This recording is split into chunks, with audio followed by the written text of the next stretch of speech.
Welcome to the Head to Head podcast. I'm Cam McKinney. This is the 5th episode of the podcast. In this edition, we will be looking at two star Major League Baseball pitchers who have both pitched for the same teams for over a decade. But there's this interesting thing in sports where we look at two pitchers and we say, wow, this one is the most dominant pitcher ever, and this one is a winning pitcher. And by winning pitcher, I mean one of the pitchers has won many World Series titles, while the other one has not. And these two pitchers are, in fact, Clayton Kershaw and Madison Bumgarner. Two of the best pitchers in Major League Baseball right now, and two pitchers that both pitch for NL West rivals. Let's start with Clayton Kershaw, who's been a Dodger for 11 years now. 11 years Clayton Kershaw has come onto the scene. I have seen every season that Clayton Kershaw has pitched. I remember him as a 19-year-old rookie. The next Sandy Koufax. He's definitely lived up to the hype. Let's look through his career. Clayton Kershaw is the best left-handed pitcher of a generation. His record is 145 and 68 losses. 145 wins and 68 losses. Not too shabby. Let's look at his ERA. 2.37 career ERA. He won the pitching Triple Crown in 2011. What that means is he led the NL in wins, strikeouts, and ERA. He has pitched over 200 innings 6 times. He's the 5-time ERA leader. Again, 5 times over 200 innings. He's won 20 wins twice. He is a 7-time All-Star, a 3-time Cy Young Award winner, 3-time strikeout leader. He has a no-hitter. Clayton Kershaw is one of those guys who has done every single thing a pitcher can do. He doesn't have a perfect game, but he has basically done every single thing a pitcher can do in the big league, except shine in the world's biggest stage, Major League Baseball postseason. His career postseason numbers: 7-7 with a 4.35 ERA. Again, I named off all of his accomplishments, all the things he's been able to do throughout his established career. But the thing that he can't get over the hump is he's not the best big game pitcher in the game. And maybe you can't be the best big game pitcher in the game. We really haven't had a guy be as dominant as Clayton Kershaw and be great in the postseason. John Smoltz was really good at both. But other than John Smoltz, who's an anomaly, Greg Maddux wasn't a great postseason pitcher. Roger Clemens wasn't a great postseason pitcher. You look around the board, Randy Johnson had moments of great postseason numbers and then moments where he wasn't very good. Clayton Kershaw just hasn't had a defining postseason start. Mike Mussina wasn't a very great postseason pitcher. Maybe you really can't do both. I remember growing up with Pedro Martinez. Pedro Martinez was not a great postseason pitcher. 2003, again, that wasn't his fault that he was in that game for too long, but Pedro doesn't have a great postseason game where I'm like, that's the Pedro game in the postseason, except when he was a reliever against the Indians. He has a one moment. But overall, Pedro Martinez is not, to me, a great big game postseason performer. He's just not. The Yankees got to Pedro. Clayton Kershaw has been giving up a lot of runs in postseason time. He's not the same guy he is in the regular season. But then again, who is? Who is the guy who is as dominant as Clayton Kershaw and doesn't in the postseason? We look at the heroes of the past, the Bob Gibsons, the Sandy Koufax. They were like that. But the modern-day pitcher hasn't been able to be both great in both situations. I think the last time I saw a guy be dominant in the regular season and that dominance went into the postseason was Josh Beckett in 2007. Josh Beckett won 20 games, should have won the Cy Young in my estimation, had the best season I've seen of a Red Sox pitcher ever, and that postseason was the most dominant postseason I have seen from a pitcher ever. Josh Beckett's 2007. But let's look back. Josh Beckett had moments of this before in 2003 with the Marlins. No other performers Curt Schilling was not a great regular season pitcher in my eyes, but was a dominant postseason pitcher. There were times where he looked like a dominant regular season, but overall, Curt Schilling has like over 230 wins. It's not a Hall of Fame resume if you just look at his regular season stats, but he is a Hall of Famer in my mind because of his postseason numbers. Clayton Kershaw is a great pitcher overall, who 7-7 and 4.35. It's not bad, it's not good, it's mediocre, but he's not the same guy. He's not the same Clayton Kershaw when it comes to the postseason numbers that he is in the regular season. Again, this is a guy who's struck out 300 batters. He's thrown a no-hitter. He's won 3 Cy Youngs. He is the best regular season pitcher. But to translate to the postseason, most guys who are great in the postseason aren't dominant regular season pitchers. They're just not. It doesn't work that way. It's a new season once you get to the postseason. Straight postseasons. They've won the division 5 years in a row. Last year, World Series moments. He wasn't himself in the postseason against the Astros. But who is themselves against the Astros? He's going up against the best. He is going up against the best. In his regular season averages, in a 162-game average, he averages a 16-8 record with a 2.37 career ERA. 16-8 on a season, 2.37. But how much of that 2.37 is going up against a dreadful Marlins team? How much of that 2.37 is when he faces the Padres? The Brewers weren't good for a long time. He's going up against some really bad teams, and he's dominant. It's different in the postseason. You're going up against, sometimes he was going up against Washington Nationals teams that won 100 games, St. Louis Cardinal teams that won 100 games, their own rivalry in San Francisco that were winning 3 titles, which I'll get to in a minute, but he hasn't been the same guy. But who is the same guy? Sandy Koufax is 1 in a million. Maybe he's not the most dominant regular season starter and the most dominant postseason starter. Barry Bonds is the best hitter of all time by most measurements. Even if you take the steroids out of it, he was a great, great player. Barry Bonds' postseason resume does not look the same as it does in the regular season, because in the regular season he's playing 80-something games against a bunch of scrub major league talent. When you get to the postseason, there's 4 teams that are good, really good teams. You're going against the Cubs now. You're going against the Nationals. You're going against the Giants, the Cardinals, the Mets some of those years. Clayton Kershaw has had good postseason performances, and he's had bad postseason performances. I think that's how most of this goes, though.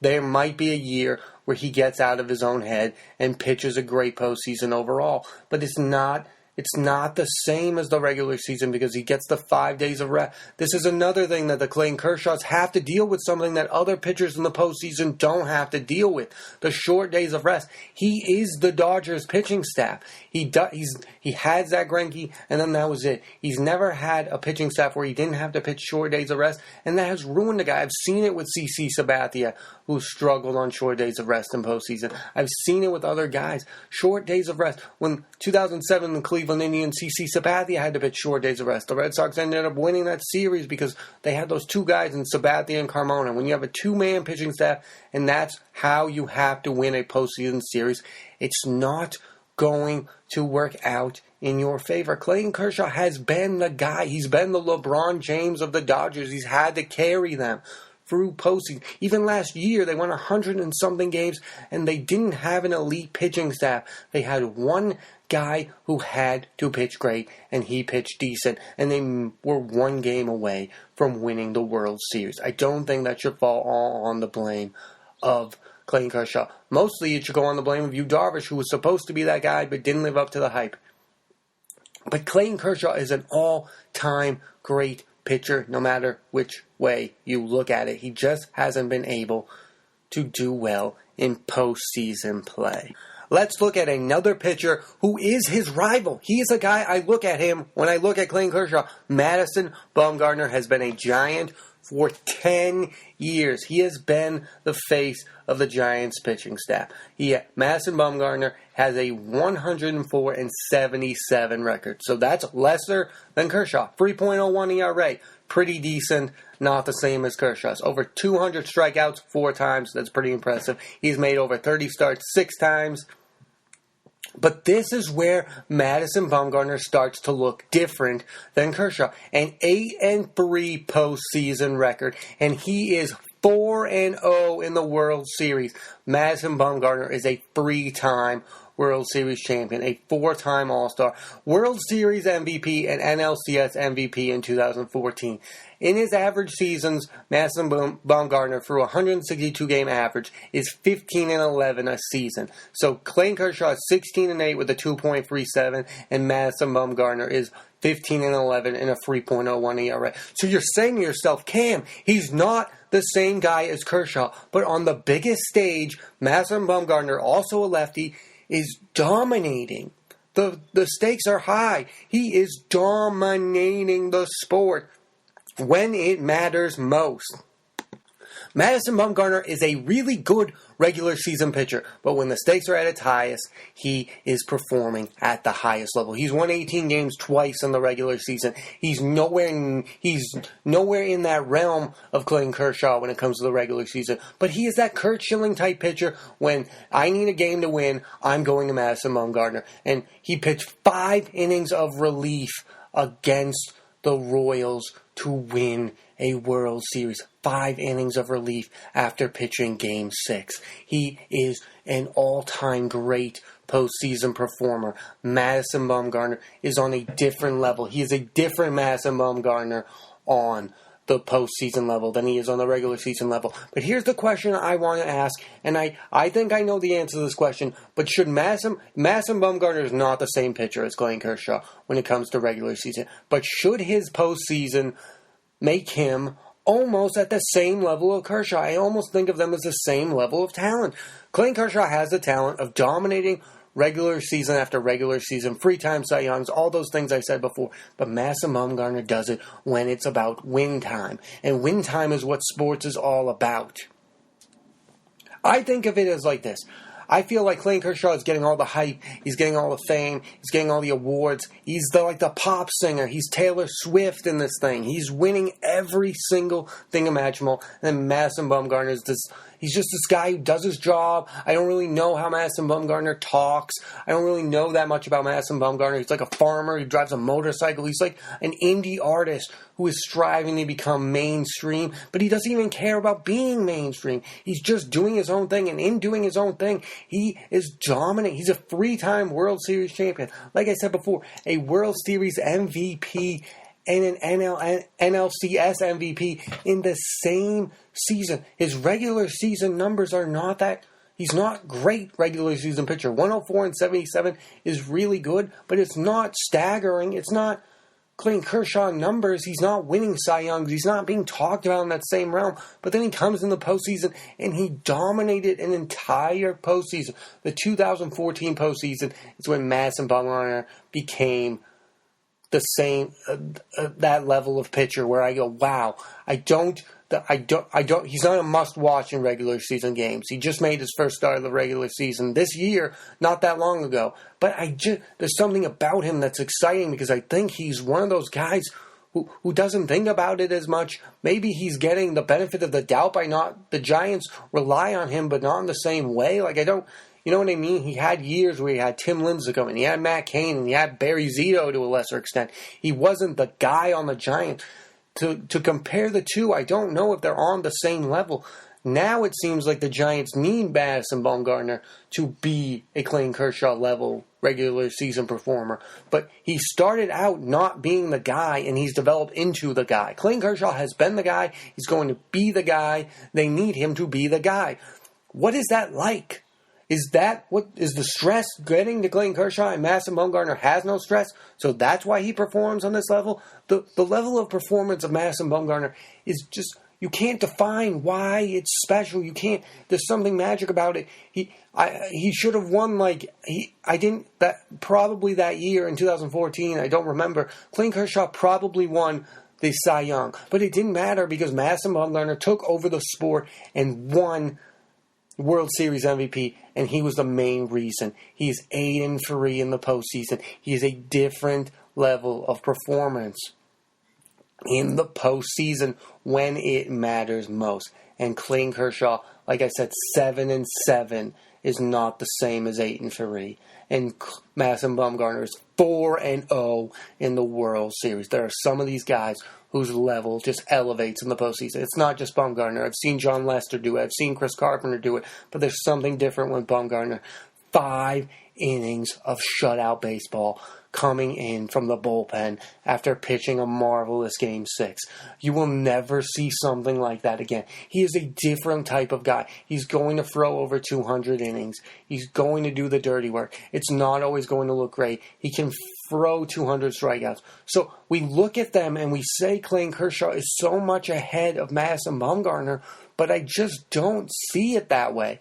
They're at the same level in my book. We just don't look at Madison Bumgarner like that. A 3.01 ERA is not something to look away at because Kershaw has just elevated his postseason performance. He's not done well in the postseason, but his regular season performances are staggering. The numbers, the 300 strikeouts, the no-hitters, the Cy Youngs, the Triple Crown of pitching in 2011. He's been dominant. Madison Bumgarner has developed into something special. And in the postseason, he brings the biggest stage and he elevates his game. Also, I don't think you can make the argument that Madison Bumgarner has played on better teams. Clayton Kershaw has been to the postseason 5 times. Madison Bumgarner has been to the postseason 4 times, and he has 3 World Series. In 4 tries, he's 4-0 in the World Series.